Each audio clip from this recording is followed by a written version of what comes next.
Management Information Systems, 6th edition, Chapter 8, The Web-Enabled Enterprise. Objectives describe how the web and high-speed internet connections are changing business operations.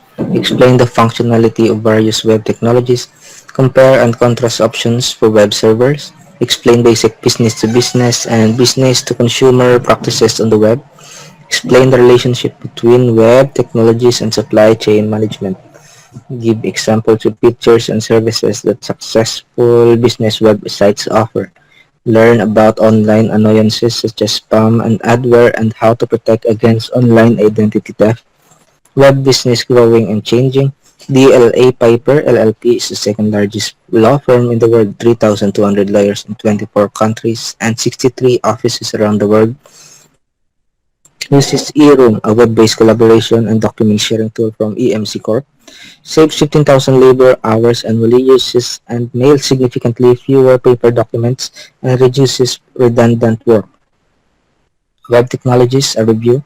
Several standards and technologies enable the web to deliver rich information, including HTTP, HTML, XML, file transfer, RSS, blogs, wikis, podcasting, IM, and cookies. HTTP, Hypertext Transfer Protocol, transfers and download web information. HTTPS, secure for confidential data exchange. Uniform Resource Locator or URL, unique address given to each website. IP address, a special numeric address.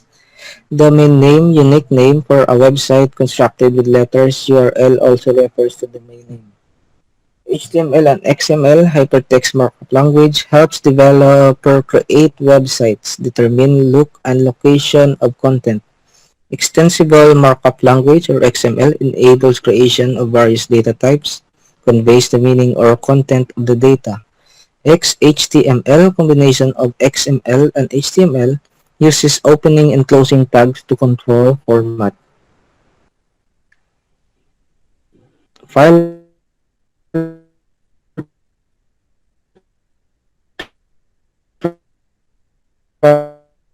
transfer. File transfer downloads from websites on a server for shared use, often used to deliver purchase software products on websites. RSS, Relay Simple Syndication, family of XML file formats that allow automatic downloads of content on a subscription basis. Help users check for updates, communicate search description of content, allows transmittal of new information useful on new websites, also called rich site summary. Blogs, blog contraction of weblog, invites surfers to post opinions and art, focuses on a topic or set of topics. Crackback, a tool that notifies bloggers when their posts have been mentioned elsewhere on the web. Blogs are often used by businesses. Importance of blogs to commercial organization is to find out what blog participants think and say about the organization. Wiki, from Hawaiian meaning quick, web application that enables users to add and edit the content of web pages. All the software required to edit the web pages is embedded in the page themselves. Wikipedia, a popular online encyclopedia. Wiki technology is a popular ingredient in groupware, software used for collaboration. Podcasting. Podcasts publish sound and video on the web for download, usually on a subscription basis. Uses include type-shifted broadcast of radio station programs for later listening, audio tours in museums, lectures in distance learning courses.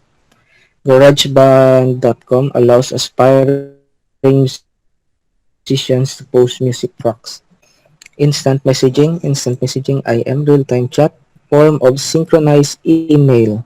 Chatroom, communicate with a group. Free applications for IM include AIM, AOL, Instant Messenger, Yahoo Messenger, MSN Messenger, ICQ, Trillian. Business uses, customers can chat with sales or support reps.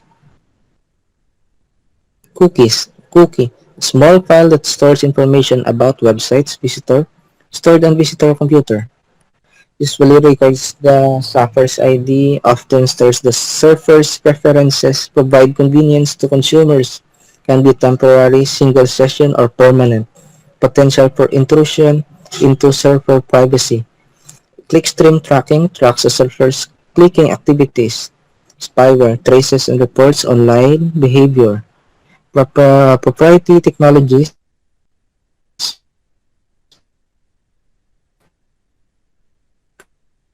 provide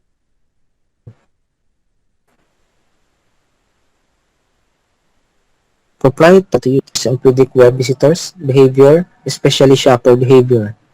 Web-enabled businesses are classified according to the interacting parties: business to business, business to consumers, government to business, government to consumer. B2B trading, business to business, trading between businesses only. B2B forms include advertising through search advertising, advertisements placed on a search site result page, banners, images placed on websites that link to a company site selling a product or services. Impression occurs when a page with a banner is downloaded from a site in the past month. B2B trading, exchanges and auctions act as online marketplaces. Intranet, network used on only by employees of an organization. Extranet, network shared by employees of different organizations, usually business patterns. Exchange, extranet for organizations that deal in product and services of a particular type. Exchange operation profits from transaction fees. Auction sells a great variety of items. Online business alliances, collaboration between businesses and establishing a website. Site operator works for the allied companies. Suppliers are invited to sell through the site and compete among themselves, driving prices down. Business to consumer, trading with the general public, e-tailing, online retailing to customers, fulfillment activities, picking, packing, shipping, consumer profiling, know customers better by gathering information about their online activities. Some consider this a violation of privacy. Conversion rate, the proportion of site visitors who can make a purchase. B2C trading continued. Auction sites serve as hub for consumers to buy and sell. Reverse auction, customers name their own price for desired goods and services. Content providers offer information, artistic work, classified ads, and video. Electronic bill representment and payment or EBBP provides online bills and payment option for customers. Phishing, type of fraud involving a fake website.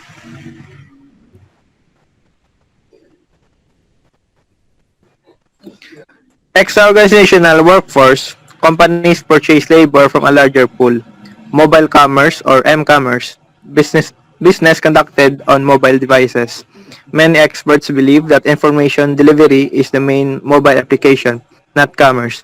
Exceptions are Japan and South Korea. Japan Docomo's iMode service allow users of smart cell phones to purchase canned soda from vending machine or fast food. M-commerce also raises privacy concerns. GPS provides location tracking. New top-level domain names with .mobi available for mobile application. Sites should be special technologies to optimize content for easy viewing on mobile devices. Virtual world, a combination of image, video, sounds, and avatars that resemble the real world. Accessible for interaction by subscribers. Avatar. 3D supply chain management. Systems may be connected to the web to allow suppliers to participate directly. Use of XML allows companies to set standards for data exchange. Electronic data interchange, or EDI, a system used prior to the web to exchange documents electronically, sets standard for data formats. EDI networks are owned and managed by value-added network or VAN companies. Option in establishing a website, web pages that make up information and links. Internet server, a computer connected to the internet backbone. Businesses have two choices for a website: installing and maintaining their own web server or contracting with a web hosting services. Owning and maintaining a server. Owning and maintaining a web servers is costly, provides the greatest degree of control, but requires expertise to set up and maintain. Must obtain a high-speed link to the web. Load balancing, transfer data, requests from a busy server to less busy server. Mirror servers, servers with duplicated content. Pure play, company whose entire business is online. Brick and mortar, company that owns physical store and a website. Using a hosting services. Web hosting, web server managing service. Several types of web hosting. Shared hosting stores the client website on the same physical server as other clients. Virtual private hosting simulates a single server allowing a client to have its own domain name. Dedicated hosting, client has exclusive use of an entire physical web server. Colocation, server owned and managed by a client is co-located with other clients. Servers in a secure physical location. Consideration in selecting a web host. Compare vendors using a point system, dynamic web pages, enable communication between browser and database. Factor to consider when selecting web host. Allow use of database management system, storage space capacity, technical and website design support, scalability, security, physical and virtual. Consideration in selecting a web host continued. Factors to consider when selecting web host.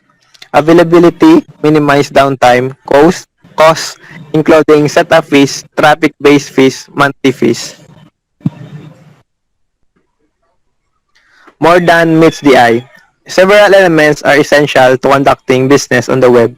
Inquiry interface connects to the database to allow user to search a catalog of products or services. Order processing application including credit card verification application. Order fulfillment system, pick, packs, and ships. Rules for successful web-based business. Business success depends on availability and use of software. Elements needed to support B2C commerce. Targeting customers, capturing the customer complete experience, personalizing the service, shortening the business cycle, let customers help themselves, be proactive and decommoditize.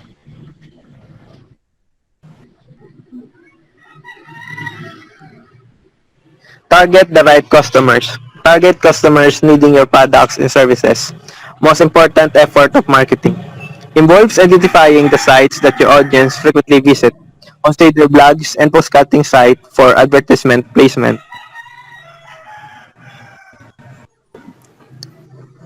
Capture the customer's total experience. Use cookies to record shoppers' movements within the site. Use CRM software to create consumer profiles.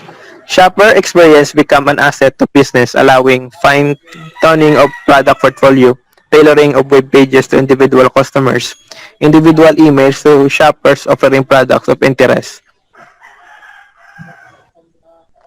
Personalize the service. CRM software and web page customization software can be combined to personalize web pages shown to a customer. Allow the customer to select the type of email content desired. Respect visitor privacy by offering opt-in rather than opt-out. Allow the customer to tailor products to be purchased. Shorten the business cycle. Business on the web saves time for customers. Fulfillment is a major challenge for businesses. Activities after customer place order. Fast shipping is desired because it produces higher customer satisfaction. Business collects payment faster. Can answer the entire fulfillment task to fulfillment organization such as UPS, e-logistic, FedEx supply chain services. Let customer help themselves. Customers need information from organization, status of order, status of ship item, installation instruction, troubleshooting. Email messages sent to customers with information about orders and how to track them. Facts online allow customers to find answers to common questions. Be proactive and decommoditize. Prompt email replies expected. Proactive alerts expected for changes in orders of services or product recalls. Automatic ordering features are desirable. Must take initiative to decommoditize commodity, a product sold to roughly the same price by many vendors. No differentiation. Addition of features or services prevents a product from becoming a commodity by creating differentiation. E-commerce is very commerce. Web technologies have been highly integrated into business world. Difficult to identify which businesses activities are in the internet and which are not. Web has been highly integrated into daily activities of customers. Also, commerce and e-commerce generally have the same meaning today. Summary: some industries have changed drastically because of the web. HTTP is the internet standard controlling web server addresses. HTTPS is security version of HTTP. XML is a standard for description of data. App enable people to create discussion web pages. Cookies help websites personalize the visitor's experience. Many web technologies are proprietary. A business can maintain its own web server or use a web hosting service. Organizations should consider several factors when selecting a web host. Web-enabled commerce is classified into B2B and B2C. B2B trading relies on electronic data interchange, EDE, and XML. Wireless handheld computers allow mobile commerce called M-commerce. Online businesses must adhere to several factors to be successful. Virtual boards provide a means to meet and conduct businesses and social activities on the web. Spam and spyware are online annoyances. Phishing is a pervasive fraud crime. That's all. Thank you.